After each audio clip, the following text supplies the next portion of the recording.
பள்ளுவண்ண பாதகம் இல்ல, நீயே சொல்லு. கற்பனை சாமிக்கு காப்பு கட்டி இருக்கு, வரி தண்டிக்கிட்டு வர்றோம், உங்ககிட்டே கேட்கத்தான் வந்தோம்.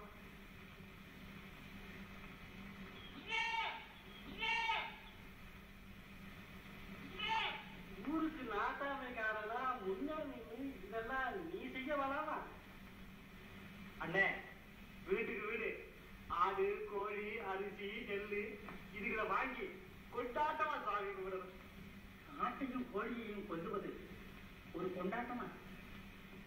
என்ன சாமிக்கு காவு கொடுத்தா கட்டி கழுப்பண்ண சும்மா விட்டுடுவாரா?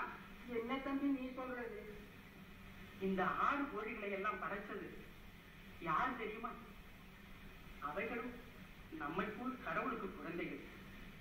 தன் குழந்தையே தனக்கு பறிபோடும்படியாக எந்த தெய்வமாவது கேட்குமா? இதெல்லாம் படைச்ச சாமி வேற, நம்ம கருப்பண்ண சாமி கடவுள் ஒன்று. அப்போ கருப்பண்ண சாமி கடவுள் இல்லைங்கிற கதைய அப்பதான் இவர்தான் கடவுள் போக.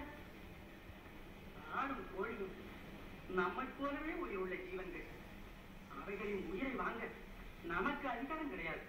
அந்த ஆடும் கோழியை வந்து வாயை திறந்து வேணான்னு சொல்லட்டுமே. அவைகள் வாயில்லா பிராணிகள். தெய்வம் நம்முடைய பக்தியைத்தான் கேட்கிறது, வரியை கேட்கவில்லை. தெய்வத்தின் பெயரை சொல்லி அவைகளை கொல்லுவது பாவம். அப்பா, இதுக்கு முன்னே இத்தனை தலைமுறையா நம்ம பெரியவங்க செஞ்சுக்கிட்டு வந்த பூஜையெல்லாம் பொய்யா? அதை பற்றி நாம் ஏன் கவலைப்பட வேண்டும்?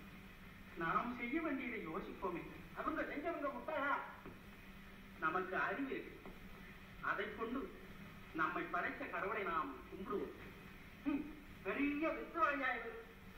ஐயா, இது பேச்ச கேட்காதீங்க. கேட்டீங்களோ காய்ச்ச கருப்பு வந்து ஊரையே அடிச்சு போடும், நாசமாக்கி போடும். உனக்கு தோல்தான் கட்டிக்கிறா, அவன் குறவனையை பிடிச்சு இழுத்தறியா? இப்படியா ஊரை காக்கும்? ஈரேழு உலகத்தையும் நம்மையும் படைத்த பரமசிவன் அன்பே வடிவானவன். அவனை நினைத்தவுடன் மயிர்கூச்செறி. அவன் பேரை சொன்னான், பாவம் தொலையும். அவன் இருக்கும் இடத்தை நெருங்கினால் பிறவி நோயே நீங்கும். இதோ